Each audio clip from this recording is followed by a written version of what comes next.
la une de ce journal, les rideaux sont tombés sur l'édition 2023 des vacances citoyennes à Mopti. Un événement présidé par le Premier ministre sur place, Dr Shogel Kokalamaïga, a lancé un vibrant appel à la mobilisation pour l'unité nationale, la paix, la cohésion sociale et le vivre ensemble. Hier, le gouvernement a signé un pacte de stabilité sociale et de croissance avec les syndicats et le patronat. Au lendemain de ce acte historique, responsables des organisations de la société civile et citoyens lambda réagissent. Tous saluent le sens élevé de patriotisme des partenaires sociaux de l'État et appellent au respect des engagements. La viande de chèvre, sujet du grand format de la rédaction nutritive, riche en protéines. Cette viande contient du fer et moins de cholestérol. Elle est aussi très utile pour les diabétiques, c'est du moins l'avis des spécialistes à suivre dans ce 20h. Nous irons également à Mopti pour embarquer à bord de la pinasse et du bateau. En cette période de crue du fleuve, ce sont deux moyens de transport incontournables dans la mobilité des personnes et des biens dans la région. Vous le verrez, les acteurs du secteur se frottent bien les mains là-bas. Voilà pour le titre. Bonsoir à tous. Rideau sur l'édition 2023 des vacances citoyennes à Mopti. Une cérémonie de clôture présidée par le chef du gouvernement. Ce rendez-vous de brassage était l'occasion pour les jeunes venus de l'ensemble du pays d'œuvrer à la promotion de la citoyenneté et le Premier ministre de saisir cette opportunité pour réitérer l'appel des autorités de la transition à la mobilisation pour l'unité nationale, la paix, la cohésion sociale et le vivre ensemble. Le point avec Boubacar Sankaré, Omar Maïga et Souleymane Tepsouké. La souris Bamba pleine à craquer que se sont éteints ce samedi les lampions sur les vacances citoyennes édition 2023. Pendant 15 jours, plus de 300 jeunes venus de toutes les régions du Mali et du district de Bamako ont mené plusieurs activités d'intérêt public et socio-éducatives et sportives. Il s'agit ici de vous montrer que la jeunesse, elle est prête, elle est engagée et elle va remplir son devoir. Ce sera une jeunesse qui va travailler ensemble, malgré les différences, mais les différences font la beauté de notre pays.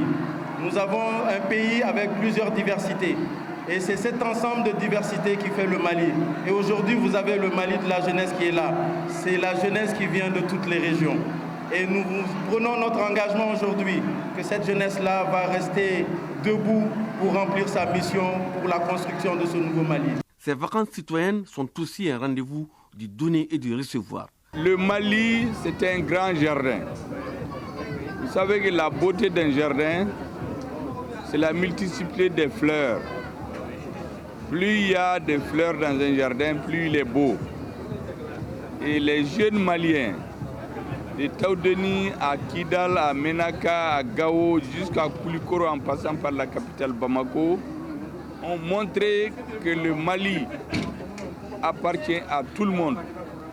Chacun y vient avec sa culture, sa langue, ses repas, sa manière de faire. Et ces vacances citoyennes ont permis aux jeunes de toutes les régions de s'entremêler, de vivre ensemble, de parler, de manger les plats des uns et des autres et de rentrer enrichis de ce qu'ils apprennent des autres régions. D'abord à Soufroulé, on a fait des travaux de réhabilitation du camp, des sentiers. On a eu à faire les salubrités, les reboisements. On a reçu beaucoup de formations sur la citoyenneté. Donc après Soufroulé, on est revenu à Sévaré et on a fait des curages de caniveaux. Soutenue par l'UNICEF à travers la coopération allemande, la 11e édition des vacances citoyennes s'inscrit en droite ligne de la vision du gouvernement. Les Maliens sont très fiers de leur jeunesse. Les messages qui sont passés ici, c'est des messages de paix, des messages de cohésion nationale. C'est de ça que les Maliens ont besoin aujourd'hui. Quand les Maliens sont unis, quand ils se donnent la main, ça donne du courage à tous les autres. Comme le président dit, les cultivateurs vont cultiver, les militaires vont faire la guerre, les professeurs vont enseigner et le Mali va décoller. En effet, dans le cadre de coopération avec le gouvernement du Mali, l'UNICEF a été présente pour accompagner le ministère de la Jeunesse dans l'élaboration de la politique nationale de la jeunesse et aujourd'hui, il s'agit de son opérationnalisation à travers les vacances citoyennes et nous sommes encore là aux côtés du gouvernement. Une remise d'attestation à certains campeurs et une prestation de la troupe des vacances citoyennes sur le renforcement de l'unité nationale ont meublé cette cérémonie de clôture de la 11e édition des vacances citoyennes. Restons à Mopti où le Premier ministre s'est rendu également au camp de Sévaré. Là-bas, il a inauguré le monument Amadoun Bokari Baridi Balobo. Dr Shogel Kokala Maïga en a profité pour rendre un vibrant hommage aux forces de défense et de sécurité pour les sacrifices consentis au service de la nation. Nous l'écoutons au micro de Oumar Maïga, Bouakar Sankaré et Souleymane Tepsougué. Il y a quelques années, certains se moquaient des Maliens.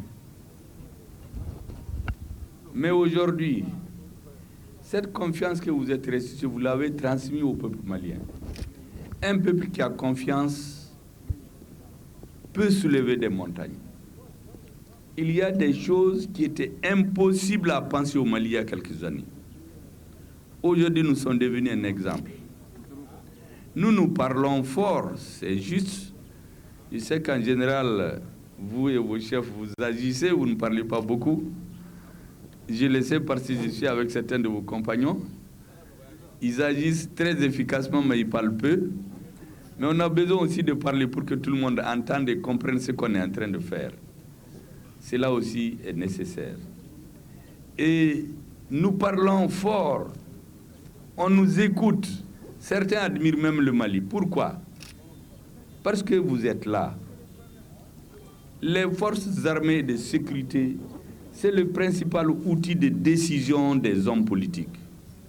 Lorsque vous avez des forces armées sûres, vous êtes bien adossés, vous pouvez parler fort. Vous pouvez même laisser certains en plein vol, sans leur donner des parachutes. Quand vous êtes sûr de votre armée, quand votre armée est faible, on vous fait signer n'importe quoi, on vous met dans des salles, on vous menace, et vous êtes amené à prononcer des anecdotes qui plaisent aux autres. Mais quand vous avez une armée forte, personne, sauf Dieu et le peuple, ne peut s'imposer à vous. Donc tout ce que nous disons dans le monde, tout le monde qui est fier de la direction du Mali, il ne sait pas que derrière, c'est vous. C'est vous qui donnez votre vie. C'est vous qui montrez votre courage. C'est pour cela qu'on a le courage de dire ce qu'on pense et ce qu'on veut, là où on veut, quand on veut, au nom de notre peuple. Donc merci. On parle haut et fort aujourd'hui parce que vous agissez haut et fort aussi. Mais ça fait des années. C'était la revendication, l'une des grandes revendications du peuple malien en 2020. Un pacte social et de stabilité. On vient de le signer hier, c'est un exploit. On a fait en 2 ans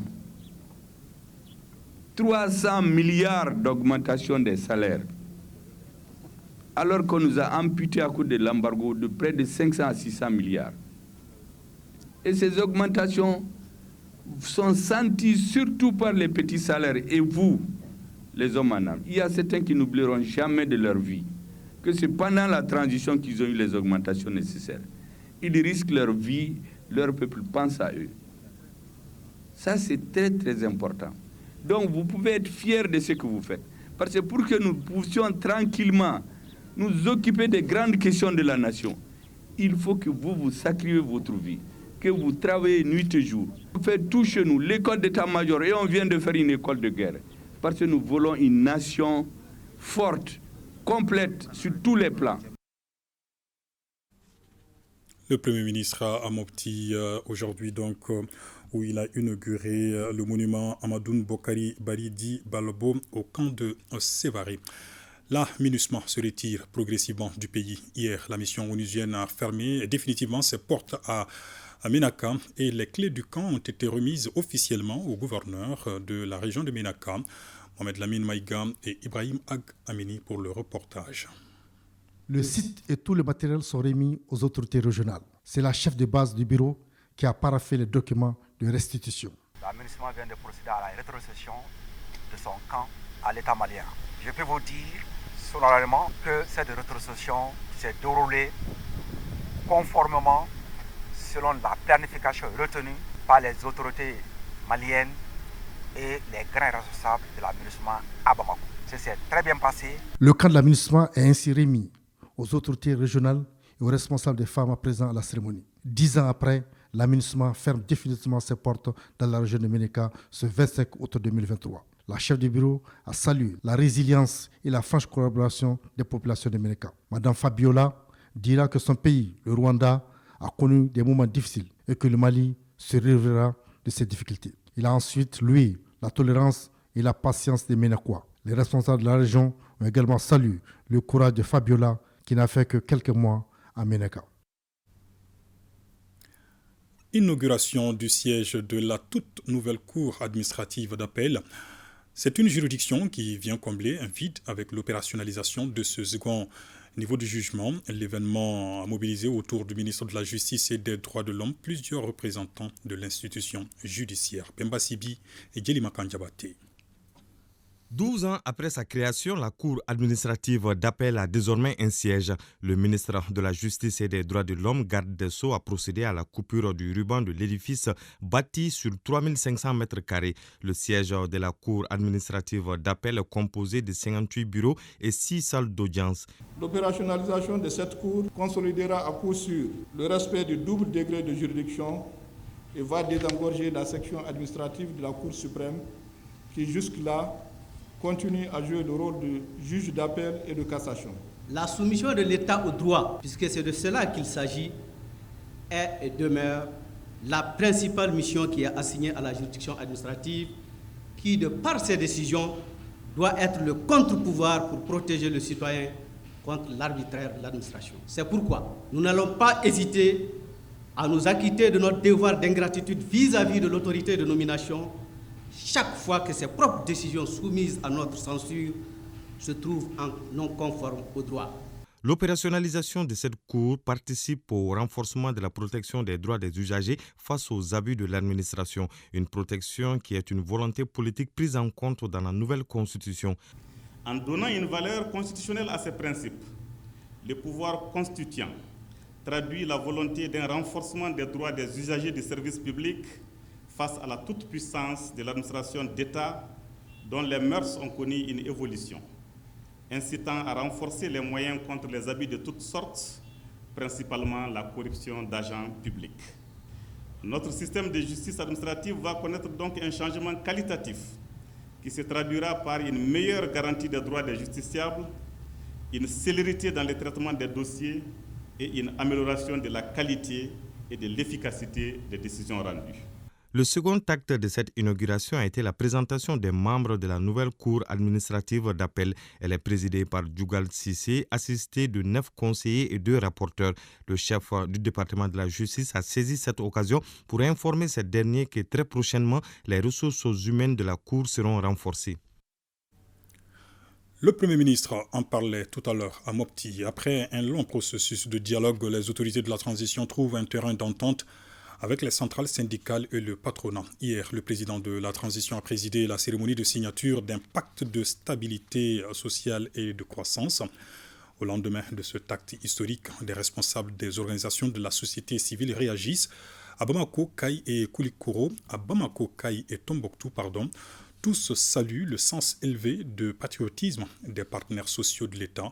Des propos recueillis par Boubacar Bablé et Touré avec le concours de nos stations régionales. La signature de ce pacte social et de croissance entre le gouvernement et les partenaires sociaux, je veux dire syndicats, patronat, est une avancée extrêmement importante et un grand ouf de soulagement pour le gouvernement, pour les partenaires sociaux, pour les populations et surtout pour les usagers des services. Cette signature intervient dans un contexte que nous connaissons marqué par beaucoup de grèves dans plusieurs secteurs, particulièrement dans le secteur de l'éducation, la santé, les assurances, les banques, les transports, etc. Et avec des conséquences énormes sur le plan politique, sur le plan économique, sur le plan social, avec une crise de confiance aiguë entre les gouvernants et les gouvernés. Le pays ne peut pas continuer sur ce trait. Aujourd'hui, nous pouvons sincèrement rendre grâce à Dieu. C'est une volonté commune et qui avait été vraiment manifestée depuis très longtemps et qui vient d'être vraiment réalisée. Et la bonheur de tout le monde. Parce que vous savez très bien que on a tellement d'associations de syndicats au Mali que le pacte serait le bienvenu pour vraiment stabiliser et pour pouvoir vraiment donner notre élan vraiment au mouvement syndical et aussi aux travailleurs pour qu'ils puissent aller et parler d'une même voix. Parce que c'est ça le problème. Si vous voyez qu'il y avait des grèves intempestives, des dépôts de grève, parce que les gens étaient disparates, on ne se retrouvait plus. Mais maintenant, moi, je pense qu'avec ce pacte-là, ils vont se retrouver. Quand on parle de pacte social et quand on parle également de syndicalisme constructif et apaisé, il y a 3 obligations. La signature est une chose, ça c'est le cadre normatif, mais il faut mettre ça en œuvre.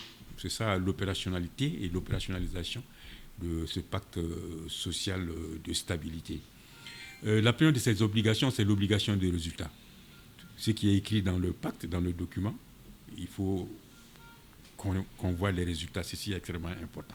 La deuxième obligation est extrêmement importante, qu'on dit l'obligation de ne pas faire. Quand on s'engage de ne pas aller en grève, quand on s'engage du côté étatique de remplir certains engagements, il faut les respecter. La troisième obligation, quelles que soient les difficultés qui peuvent se poser dans la mise en œuvre, il y a l'obligation de négocier. Quand on va vers un pacte, c'est qu'il y a une entente. Quand il y a forcément une entente entre les parties, donc chaque partie, ça se fait sur la base de la confiance, quoi. Donc il doit y avoir une confiance mutuelle, c'est-à-dire entre les parties. Et cette confiance ne peut se créer que quand les attentes sont de part et d'autre satisfaites, quoi. Pratiquement, c'est là où le document dont vous faites allusion parle là aussi, les attentes. Les attentes du gouvernement, les attentes du patronat et les attentes des travailleurs. C'est une bonne chose, dans la mesure où ça va, n'est-ce pas, stabiliser, n'est-ce pas, les mouvements entre les syndicats et les gouvernements et le patronat par rapport aux multiples grèves, par rapport aux crises. Donc c'est une très bonne chose de se mettre ensemble, de créer ce cadre d'échange, n'est-ce pas, un cadre qui va favoriser non seulement les syndicats, pour limiter, n'est-ce pas, les différentes grèves que nous n'avons jamais connues ici ces derniers temps, où c'est des grèves qui vont jusqu'à 6 mois, c'est des grèves sauvages. Donc c'est une bonne chose si ça se réalisait dans la mesure du possible et que chacun, n'est-ce pas, respecte le pacte qui va lier le gouvernement, le patronat et les syndicats. Ce pacte de stabilité sociale et de croissance met donc en avant le dialogue et la concertation face aux revendications syndicales.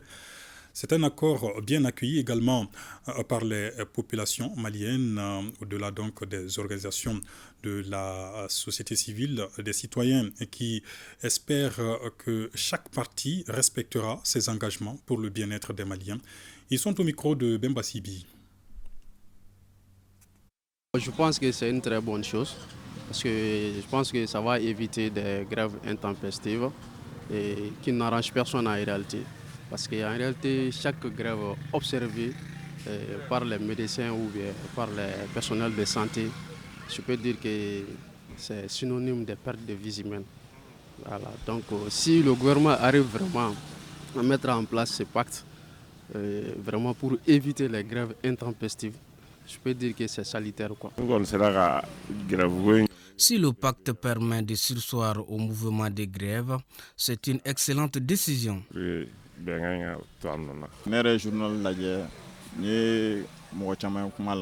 Quand j'ai entendu les différentes parties s'exprimer sur la question, j'étais très ravi, car avec la situation actuelle du pays, impact social ne peut être que bénéfique pour tout le monde. C'est un acte à saluer, parce que ça va vraiment à l'intérêt de tous les citoyens maliens, surtout la période qui court maintenant là, avec l'insécurité grandissante.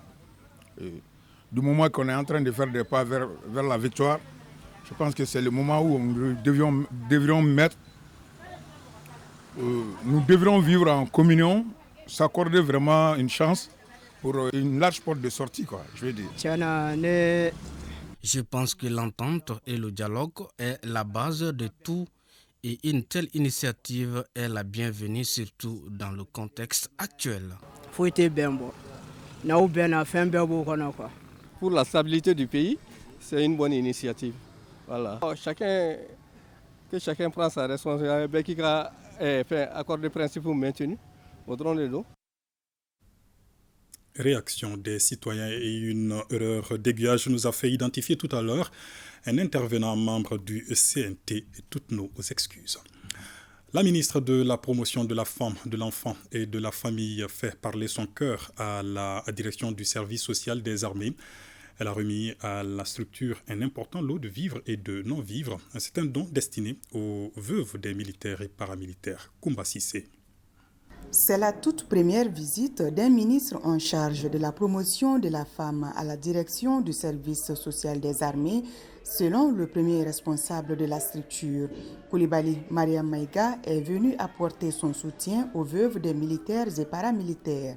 Le don est composé des pièces de tissu, du riz et d'une enveloppe symbolique. Les veuves des militaires tombés sur les champs de l'honneur, leurs enfants, pupilles de la nation, devraient, dans le cadre de la solidarité nationale, bénéficier de tout l'appui nécessaire pour soulager la perte des êtres sûrs.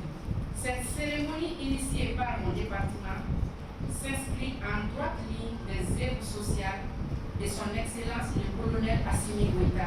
Des mots de reconnaissance ont été formulés pour remercier la visiteuse du jour.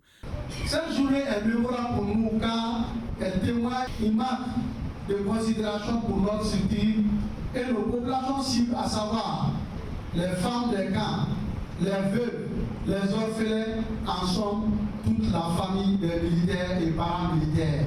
Je vous réitère une fois de plus nos sincères remerciements et notre profonde gratitude pour votre démarche sanitaire en vue de l'amélioration des conditions de vie des militaires et de leurs familles. L'occasion a été saisie par la direction du service social des armées pour faire savoir les réalisations faites par la structure. Il s'agit de la construction d'un centre d'action sociale dans 3 régions du Mali, l'éducation des enfants orphelins, l'accompagnement technique et financier des veuves, celui des femmes, des militaires et paramilitaires. Autre geste humanitaire, cette fois-ci à Taoudéni, où le commissariat à la sécurité alimentaire procède à la distribution gratuite de 270 tonnes de riz à 1800 ménages vulnérables. Une action qui devrait toucher plus de 10 000 personnes. Elle s'inscrit dans le cadre de la réponse à l'insécurité alimentaire. Chirfi Moulay. Ce sont plus de 200 tonnes de riz que le commissariat à la sécurité alimentaire va distribuer gratuitement à 10 000 personnes vulnérables de la région de Taoudéni, soit 1800 ménages. C'est donc l'occasion pour moi de remercier le commissariat à la sécurité alimentaire pour cet effort soutenu et qui est constant, qui témoigne en tout cas de toute l'attention que les autorités, les plus hautes autorités de la transition apportent à la région de Taoudéni. Ce don de céréales est une réponse prompte à l'alerte constatée en matière de sécurité alimentaire. Nous, on ne fait qu'après l'acheminement des produits supervisés avec de l'ONG du moins, c'est la distribution, pour nous rassurer que est-ce que les vrais bénéficiaires ont été touchés ou non. Les maires, je vous donne l'assurance qu'ils vont jouer un rôle, puisque tout ce que nous n'avions pas obtenu de notre propre sphère, si nous l'avions obtenu à travers les autres, nous ne pourrons que jouer le rôle de complément. Avec les distributions alimentaires gratuites, donc c'est vraiment une aubaine pour nous. Au nom de tous les partenaires qui sont là, qui assistent, qui appuient aussi l'État, dans l'assistance aux vulnérables. Nous disons merci beaucoup aux autorités de la transition. Cette distribution vient à une période de soudure où s'approvisionner en céréales nécessite de gros moyens. Elle traduit la volonté des hautes autorités à combattre l'insécurité alimentaire sur l'étendue du territoire national. Hamadoun Diko est le nouveau président de l'organisation de l'interprofession lait. Il est élu à la faveur d'une assemblée générale constitutive et place son mandat sous le signe du renouveau et de la mutualisation des efforts des membres de l'interprofession lait. Boubacar Kanouté.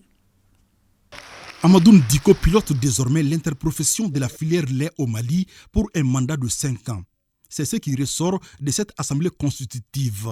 Son ambition est de booster cette filière porteuse pour contribuer largement au développement socio-économique du Mali. Rassembler ses pairs autour de la filière pour un nouveau départ. Au moment où la concurrence est de plus en plus rude. Déjà, le partenaire privilégié qui est le PAD Mali s'engage à accroître son aide à la filière. Très comblé, je le place sous le signe de notre apport pour l'édifice national du Mali-Croix. Et le développement, l'épanouissement de notre produit qui est le lait, tout ce que nous devrions faire, ce serait axé dans ce sens-là, agrandir et outiller les deux familles pour que le lait local soit réellement une réalité. Le ministère ayant le souci à travers le PADEL accompagne la filière. Déjà, vous avez un assistant technique qui vous accompagne techniquement et le projet est prêt à vous appuyer en matériel, en équipement, tout ce qui vous permet vraiment aujourd'hui d'avancer. Avec les nouvelles orientations mises en place par les autorités de la transition, les regards sont désormais tournés vers la valeur ajoutée aux produits laitiers. Malgré les défis qui assaillent le secteur, l'espoir est permis. Pour relever ces défis, il nous faut faire preuve d'anticipation et d'esprit créatif en s'appuyant sur le savoir-faire et le savoir-être des professionnels, conformément aux instructions du président de la transition, son Excellence colonel Assimi Goïta.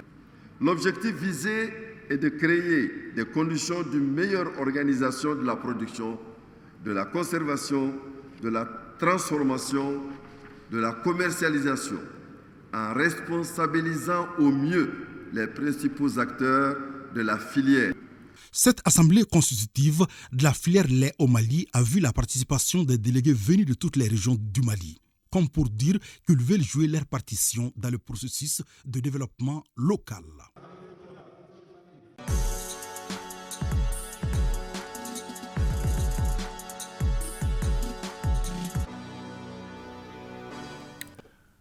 Le lait fait du bien, la viande de chèvre également. Le grand format de la rédaction est consacré ce soir justement à la viande de chèvre nutritive et thérapeutique. Les spécialistes louent une viande riche en protéines qui contient du fer et moins de cholestérol. Elle est aussi très utile pour les diabétiques. Les bienfaits de la viande de chèvre, c'est un reportage signé Aliou Abdoulaye Touré et Sambou Diakité. De la consommation de la viande de chèvre, à chacun son appréciation. Je ne mange pas la viande de chèvre. Je pense que ça divise les gens, même la famille. La viande de chèvre, c'est de la séparation. Non, je ne consomme pas la viande de chèvre. Par contre, l'odeur que j'ai sentie au niveau de la viande de chèvre, ça ne m'a pas tellement encouragé d'en consommer. Moussa Dolo est vétérinaire de formation et de profession. La consommation de la viande de chèvre est une question de préférence chez lui. En raison de ses valeurs nutritives, elle ravit la vedette dans son assiette lors des occasions spéciales. La préférence en majeure partie, c'est dû à la valeur nutritive de la viande de chèvre par rapport aux autres viandes rouges. Il est connu que 100 grammes de viande de chèvre contient 208 kilocalories. En plus, ça contient plus de 10 grammes et demi de lipides et ça contient à peu près 2 grammes de fer. Donc c'est une valeur à haute valeur nutritive. La viande de chèvre, chaque fois que j'ai l'occasion, je préfère payer la viande de chèvre que la viande de mouton ou de bœuf. La viande de chèvre est aussi prisée par Boubacar Amadou Touré. La raison de son amour pour cette chair est surtout culturelle. De prime abord, je vais vous préciser que je suis du Nord, précisément de la région de Tombouctou et le cercle de Niafounké. Chez nous, c'est un peu culturel la viande de chèvre, parce que c'est une viande pleine de nutriments. Parce que, contrairement à la vache et au mouton, eux, ils mangent ce qui est en bas. Ils baissent la tête pour manger. Mais la chèvre, elle s'accroche sur les arbres médicinaux même, tels que le tanin, tels que le caïcédra, tels que les jujubiers, voyez-vous. Donc tout ça rentre dans la chair. En quelque sorte, c'est même médical, la viande de chèvre. Bella Tandina Diwan-Klouz est un fin connaisseur de la viande de chèvre.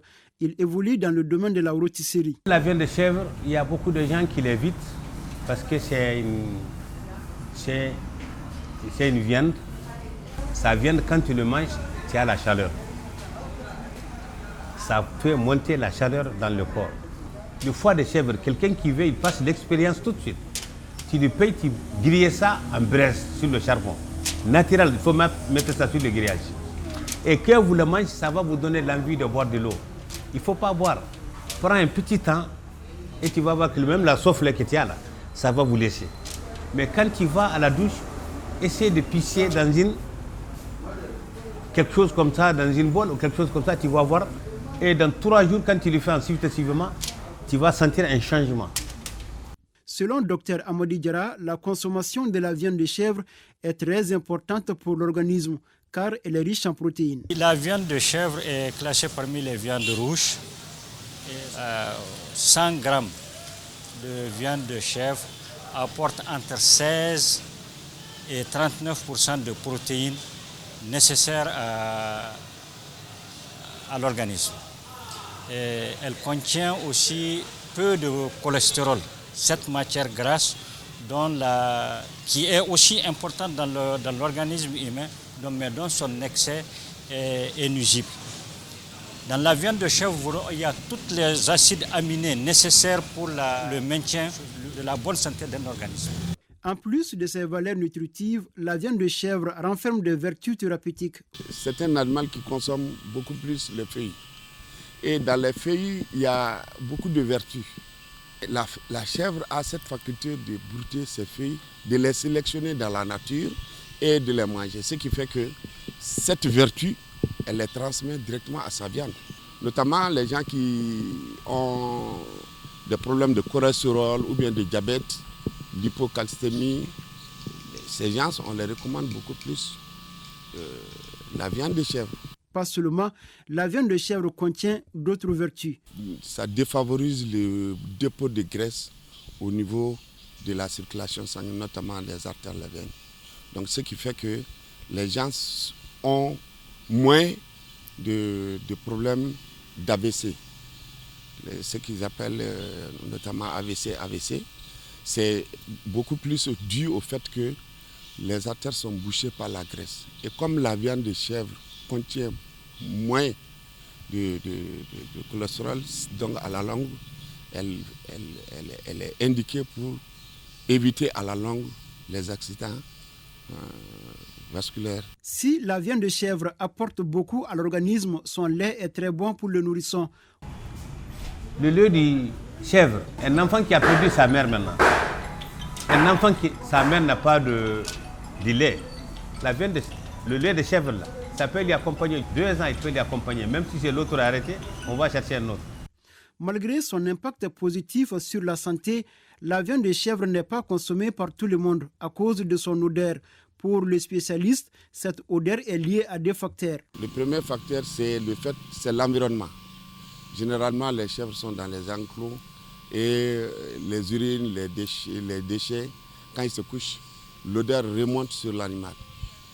Et quand on dépece, l'odeur persiste sur la chair. C'est surtout ça qui fait que les gens répugnent l'odeur. De 2 aussi, la chèvre est une espèce qui broute beaucoup plus le fourrage aérien. Et le fait de consommer ces fourrages-là, des fois, l'odeur se retransmet au niveau de la chair. Le régime alimentaire et l'environnement. En somme, la viande de chèvre, qu'elle soit cuite ou grillée, garde les mêmes valeurs nutritives, seulement à manger avec modération comme toute autre viande, car l'excès de toute chose est nuisible, dit-on.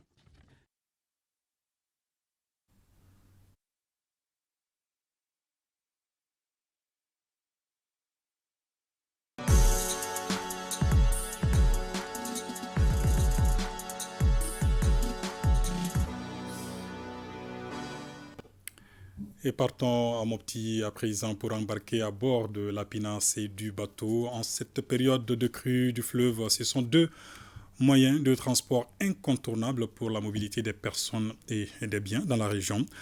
Vous allez voir, les acteurs du secteur se frottent bien les mains. Boubacar Sankari.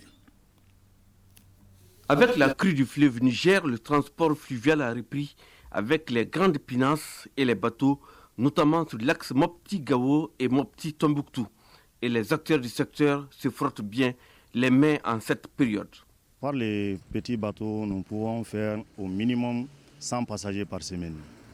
Par les grands bateaux, malheureusement pour le moment, l'affluence elle est faible. La cote d'eau de ce matin est de 4,62 m. Elle est légèrement inférieure à celle de l'année passée à la même période. Chaque jour, entre 30 et 40 pinasses, toutes catégories confondues, quittent Mopti pour Diré. Et toutes les pinasses, grandes comme petites, naviguent de nos jours. Pour les passagers, voyager par pinasse est confortable et économique. Nous profitons bien du trafic fluvial car il nous permet de voyager à l'aise avec toute la famille et les bagages à moindre frais. Dans la cabine, Kassim tient la direction.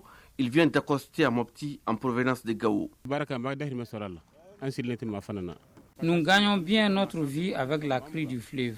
Des fois, on peut transporter entre 20 et 30 passagers et gagner entre 75 et 100 000 francs.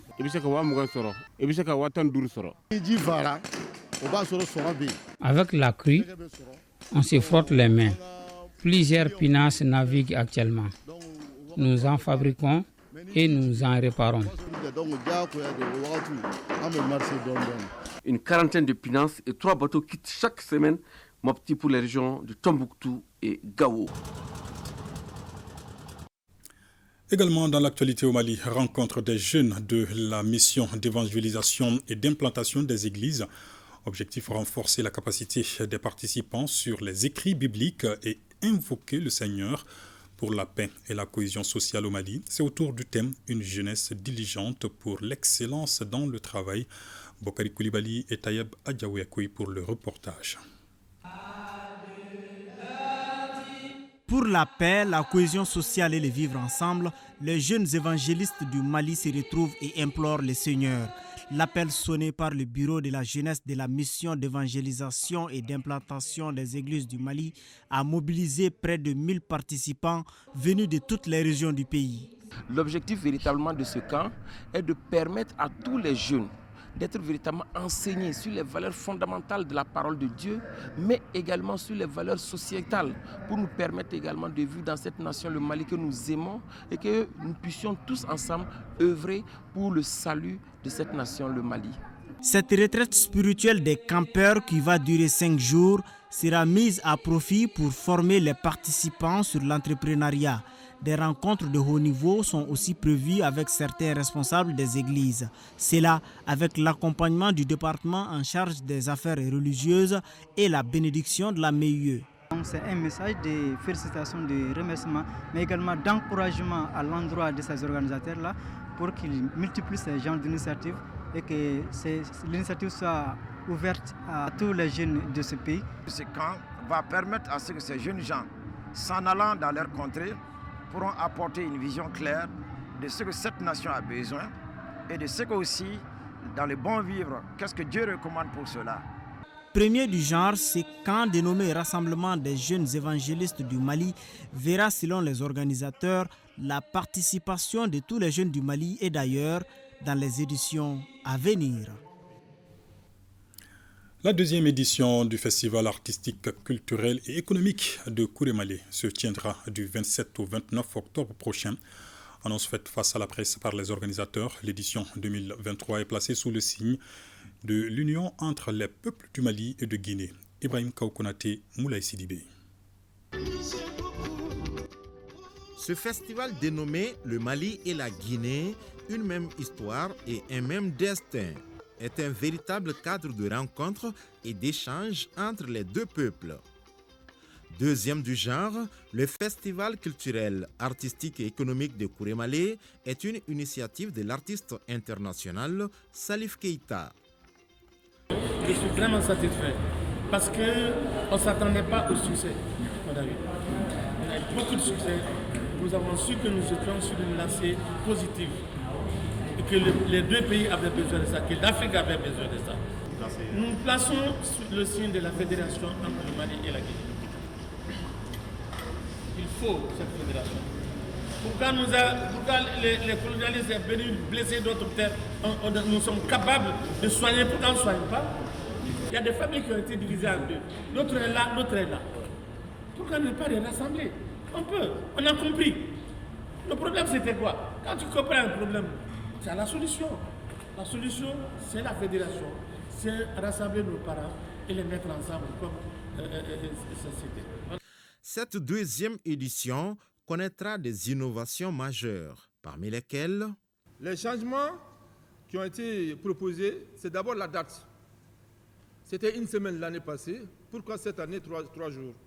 Donc au lieu du mois de septembre qui reste un mois de pluie, un mois très pluvieux donc, dans la zone, et sur proposition du commissaire général du festival, M. Salif Keita lui-même, la commission d'organisation a retenu le mois d'octobre de cette année. Donc il y aura des troupes folkloriques donc, qui seront à l'honneur pour cette deuxième édition. Il s'agit d'aller dans le tréfonds de nos cultures pour en extraire la substance essentielle sur laquelle se fonde notre maya, notre moroya, notre identité. Cette année, le pays invité est le Burkina Faso. Le festival culturel, artistique et économique de Kourémalé se déroulera du 27 au 29 octobre 2023.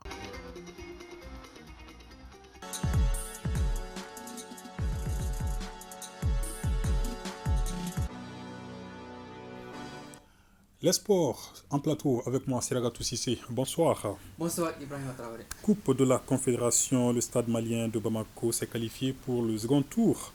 Cet après-midi, les Blancs ont corrigé les Libériens de Ouattanga FC 4 buts à 1. Oui, on appelle ça gagner avec la manière et à domicile. À la mi-temps déjà, le stade malien de Bamako menait 3 buts à 0 grâce à Daouda Koulibaly 2 fois et Ibrahim Traoré. Le 4e but est l'œuvre de Mori Traoré. Les Blancs, vainqueurs à l'aller 3-1, confirment tout le bien que les supporters pensent d'eux. En se qualifiant donc au second tour de la Coupe de la Confédération, le stade malien de Bamako aura comme adversaire les Burundais d'Aigle Noir. Match aller ici à Bamako en septembre.